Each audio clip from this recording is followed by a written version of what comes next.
La mano de obra es el esfuerzo físico y mental llevado a cabo por una persona para cumplir con el trabajo requerido a cambio de una remuneración económica que dicho trabajo implica.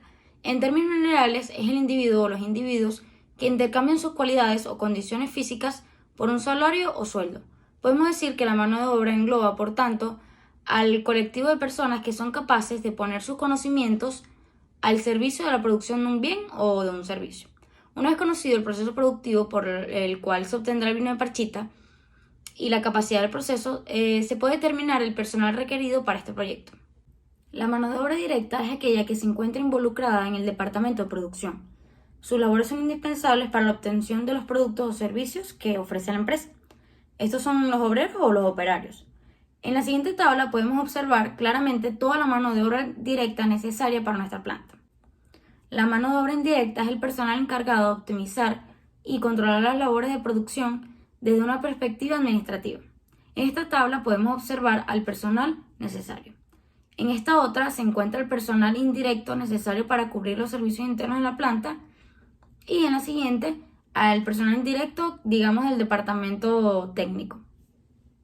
La distribución en planta consiste en la disposición física de los equipos e instalaciones industriales, siempre en la búsqueda de la mejor distribución del espacio para obtener un mejor funcionamiento y aprovechamiento de todo el proceso productivo, minimizando las rutas y el riesgo en planta. Proveer de un excelente ambiente de trabajo y justo con ese poder permitir una ejecución operativa rentable. Es definición de una buena distribución en planta donde las condiciones de bienestar y seguridad para todos los operarios son las más óptimas. Para ello existen objetivos básicos que es necesario perseguir, los cuales son la integración total, que radica en integrar en lo posible todos los factores que puedan llegar a afectar la distribución en planta, para poder conseguir realmente una visión de todo el conjunto y la importancia concerniente a cada uno de los factores. Mínima distancia de recorrido. Una vez se tiene una imagen general del proceso, se busca en lo posible reducir el traslado de los materiales por parte de los operarios, de tal manera trazar un mejor flujo que permita el mínimo manejo posible de los materiales. La utilización del espacio cúbico. Si bien sabemos que el espacio consta de 3 dimensiones, muy a menudo contabilizamos el espacio que disponemos como largo y ancho, pero muy pocas veces tenemos en cuenta el espacio vertical, el cual es de vital importancia cuando no contamos con mucho espacio y necesitamos rendirlo de la mejor manera. La seguridad y bienestar para el trabajador. Para toda empresa, uno de los objetivos principales siempre deberá ser garantizar la seguridad y el bienestar para el trabajador, más allá de evitar demandas o incluso desgracias. El recurso humano es lo más importante para nosotros, ya que sin ellos ni el proceso productivo ni el producto terminado tendría ningún valor. La flexibilidad. Bien sabemos que todo cambia, todo mejora y se puede mejorar. Por tal motivo es necesario contar con la particularidad de crear una distribución en planta que permita cualquier cambio en el futuro, para poder cambiar el tipo de proceso de la manera más económica de ser necesario. Realizar una matriz de proximidad y poder extender la relación que existe entre la proximidad de las distintas áreas entre sí es el primer paso para diseñar una distribución en planta eficiente. La matriz de proximidad es una herramienta que nos permite reducir al mínimo los costes del manejo de los materiales, ajustándose a las dimensiones y a la proximidad de cada una de las áreas o departamentos que conforman dicha planta a instalar.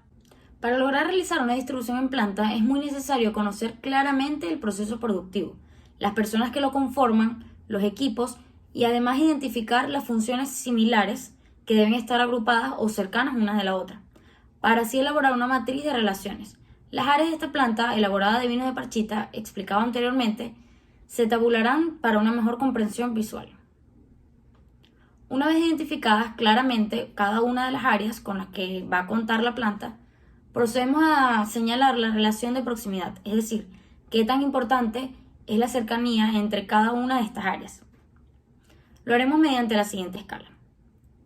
Y aquí podemos observar nuestra matriz ya planteada. Siempre que buscamos realizar el diseño y la distribución de una planta industrial, es importante ordenar efectivamente las áreas de trabajo en conjunto con los equipos que vayamos a necesitar para la producción en sí. Determinar los límites de espacio que nos permita realizar el trabajo de la manera más económica, pero también de la manera más segura para todos los operarios y trabajadores. Una vez realizada la matriz de proximidad, se procede a la representación gráfica del diseño de las distintas áreas internas y externas de la planta. Y esta está representada de la siguiente manera, donde el 1 es la recepción de la materia prima, 2 depósito, 3 almacén de materia prima, 4 almacén de productos terminados, 5 área de producción, 6 oficinas administrativas, 7 control de calidad, 8 el comedor, 9 los baños, 10 la vigilancia, 11 el estacionamiento y el 12 área posible de expansión. Estructura organizativa. Una estructura organizativa es un andamiaje jerárquico en el que se define el reparto interno de los roles dentro de la empresa.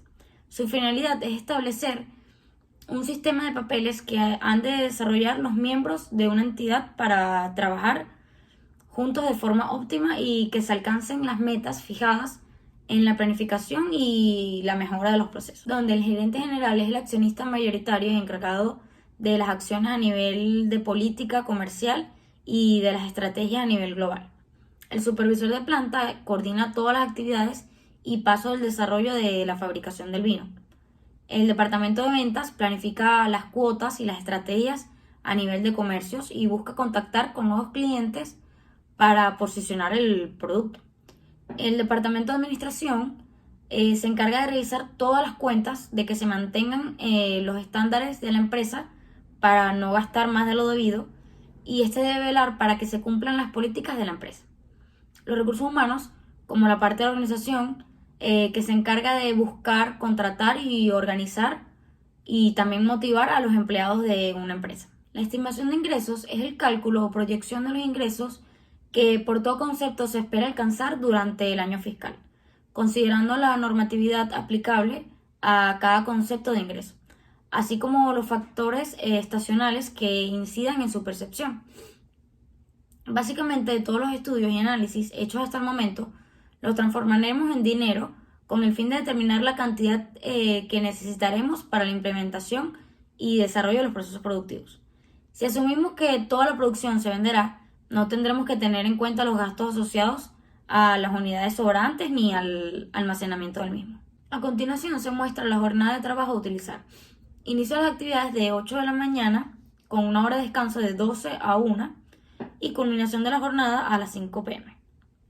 Días laborales, 5 días de la semana de lunes a viernes, con vacaciones colectivas de 30 días al año, y se planea producir 284.138 unidades al año.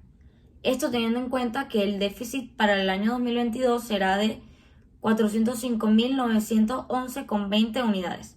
Buscaremos satisfacer al menos el 70% de dicho déficit, de tal manera que para el año 2035 se estima que la producción será de alrededor de 616.311,60 unidades en dicho año. Teniendo en cuenta toda esta información en mente, calcularemos las proyecciones de los ingresos en los futuros 15 años, contados a partir del año 2022 respectivamente, los cuales observaremos plasmados en la siguiente tabla. La estimación de los egresos para la ejecución adecuada de un proyecto. Es importante realizar una estimación de los egresos que nos permitan reflejar todas las salidas o gastos de capital que se pueden ramificar entre los costos de producción, materia prima, mano de obra, material de envasado y empaque, los servicios básicos y el mantenimiento y la depreciación de los equipos y herramientas, hasta la inversión inicial necesaria y los costos por la obra civil para la instalación. La inversión inicial. En las siguientes tablas se observan los distintos egresos desglosados para la instalación de la planta. El presupuesto de la inversión inicial, los costos plasmados en las tablas anteriores nos ayudarán a realizar el estudio de financiamiento, y para poder hacerlo de manera más cómoda, a continuación presentamos una tabla de resumen con los costos asociados a la inversión inicial. Los costos de producción son los gastos necesarios para mantener un proyecto, línea de procesamiento o un equipo en funcionamiento. En una compañía estándar, la diferencia entre ingreso por ventas y el costo de producción indica el beneficio bruto.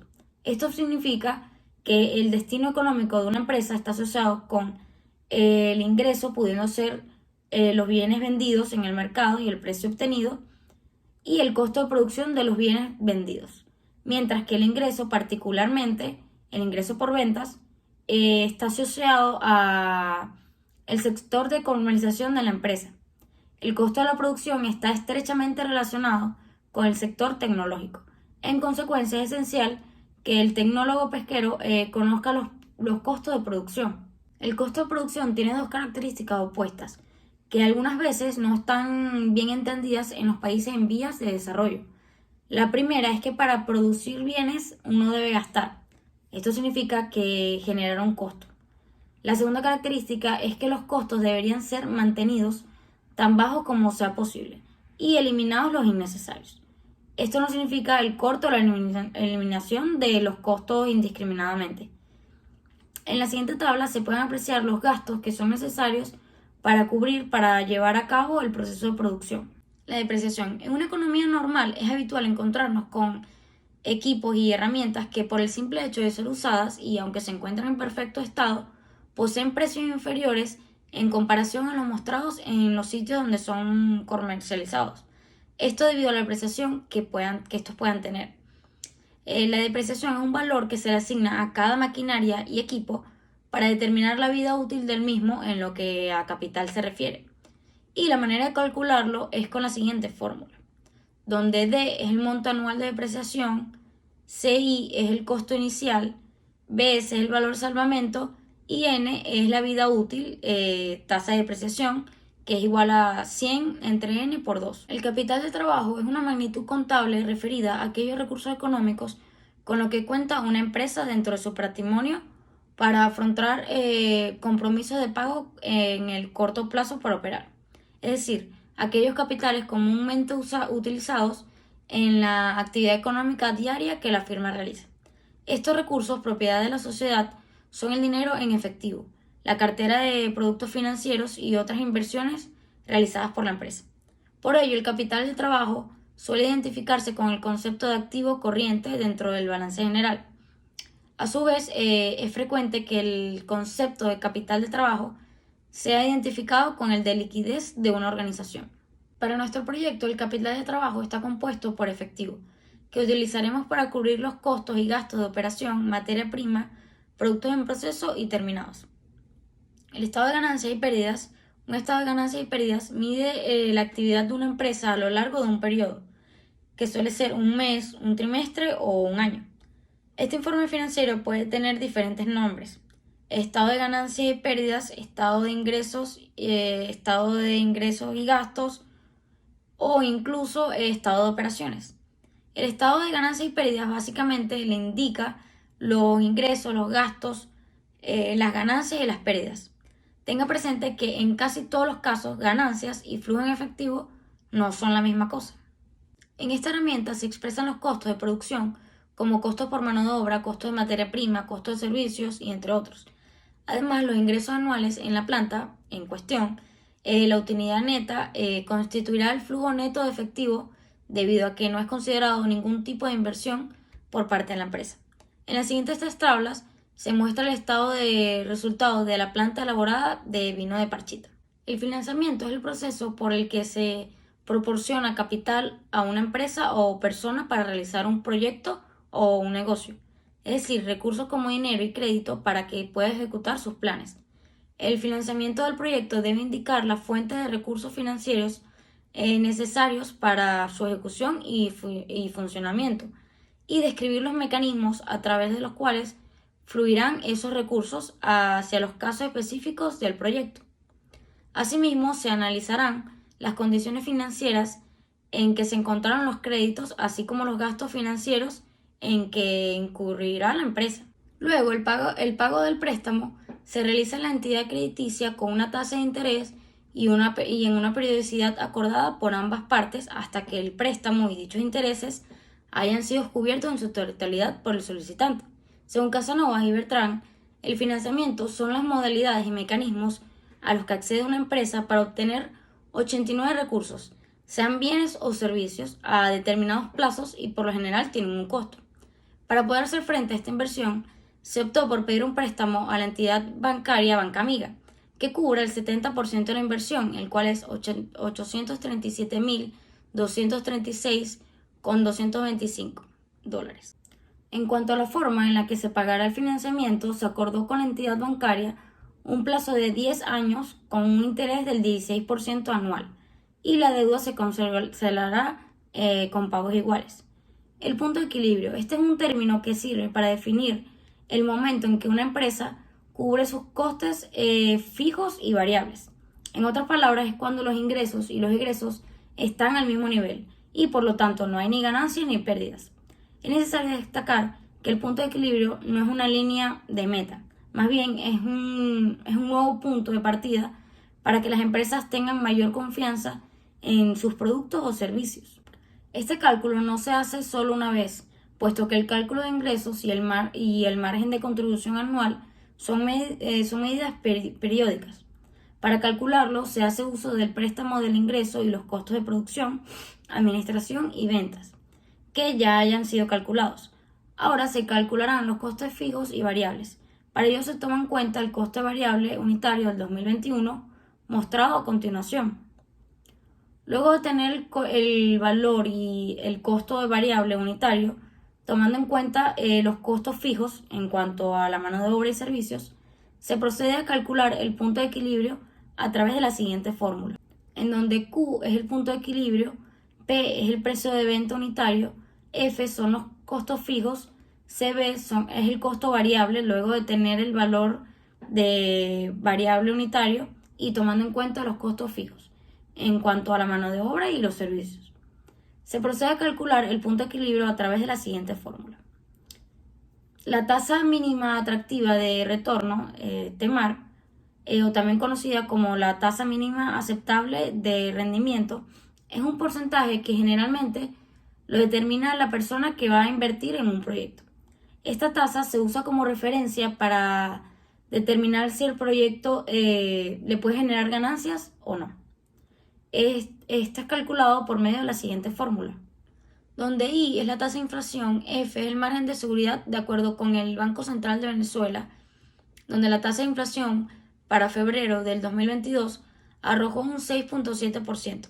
Según Bakurbina, para determinar el margen de seguridad, se establece que el proyecto puede representar bajo riesgo del 1 al 10%, riesgo medio del 11 al 20% o alto riesgo del 20% en adelante, debido a que la demanda del producto es estable y no hay competencia fuerte de otros productores. El proyecto representa un bajo riesgo, por lo que se establece un riesgo mínimo representado por un 9%. BPN es el método más conocido para evaluar proyectos de inversión a largo plazo, ya que permite determinar si una inversión cumple con el objetivo básico financiero, que es maximizar la inversión. Este es utilizado para trasladar cantidades futuras al presente, que al ser exigidos a una tasa atractiva de retorno, se obtendrá el valor de la diferencia entre el valor presente de los saldos anuales del flujo neto de caja y la inversión inicial realizada en el presente, lo cual será calculado de la siguiente manera, donde P es la inversión inicial, FNS es el flujo neto efectivo de caja, I es la tasa mínima atractiva de retorno, N número de años, y luego procedemos a sustituir los valores de FNS, son tomados de la tabla de ganancias y pérdidas, la I es tomada del valor obtenido en TEMAR, la N es la cantidad de años que se proyectó, que son 15 años, y el valor de P se obtiene por medio de la siguiente fórmula.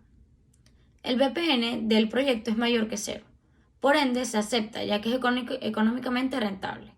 La tasa interna de retorno, TIR, también conocida como tasa interna de rentabilidad o tasa de rentabilidad interna de una inversión, es la media geométrica de los rendimientos futuros esperados de dicha inversión. Esta herramienta permite saber si es viable invertir en un determinado proyecto, considerando otras opciones de inversión de menor riesgo. Está representada por un porcentaje que mide la viabilidad del proyecto o empresa, determinando la rentabilidad de los cobros y pagos actualizados generados por la inversión. Para realizar su cálculo se utiliza la fórmula del valor presente neto, I se iguala a 0, para de esta manera obtener el valor de I, como se muestra en la siguiente fórmula, donde P es la inversión inicial, FNS es el flujo neto efectivo de caja, I es la tasa mínima atractiva de retorno, N son números de años y los cálculos son realizados por medio de la herramienta informática Excel conocida y el resultado es I es 168% Por último, el resultado anterior se comparó con el obtenido en el TEMAR, donde se visualiza que TIR es mayor que TEMAR. Es decir, la tasa interna de retorno es mayor que la tasa mínima de atractividad de retorno, lo que quiere decir que la inversión es económicamente rentable. En conclusión, podemos decir que el estudio de mercado es indispensable a la hora de querer comenzar con un proyecto, y es lo primero que se debe hacer, ya que nos permite ubicar e identificar con efectividad cuál es y dónde se encuentra nuestro mercado potencial, así como la mejor manera de acercarnos a él. Por otro lado, el estudio técnico tiene como principal objetivo el demostrar la viabilidad técnica del proyecto, que justifique la alternativa técnica que mejor se adapte a los criterios de optimización. No hay que excluir que el estudio económico es de suma importancia, ya que con él se analizaron ingresos y egresos, considerando los que son costos fijos, la depreciación de los equipos, impuestos, activos fijos y diferidos, entre otros, lo cual nos permite llegar a un veredicto final en cuanto a determinar si el proyecto en cuestión de la instalación de esta planta es factible llevarlo a cabo, o en su defecto que tenga aspectos que no convienen afrontar. Una vez realizados estos estudios y analizados, se llegaron a las siguientes conclusiones. El proyecto para la implementación de una planta elaboradora de vino de Parchita disminuirá los altos índices de demanda y una gran cantidad de consumidores insatisfechos.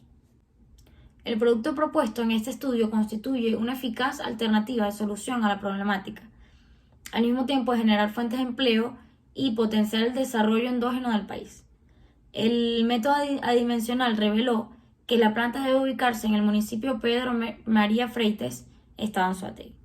Y el BPN resultó mayor que 0, la TIR mayor que la TEMAR, por lo cual se puede concluir con que el proyecto será factible y rentable. Muchas gracias por su atención.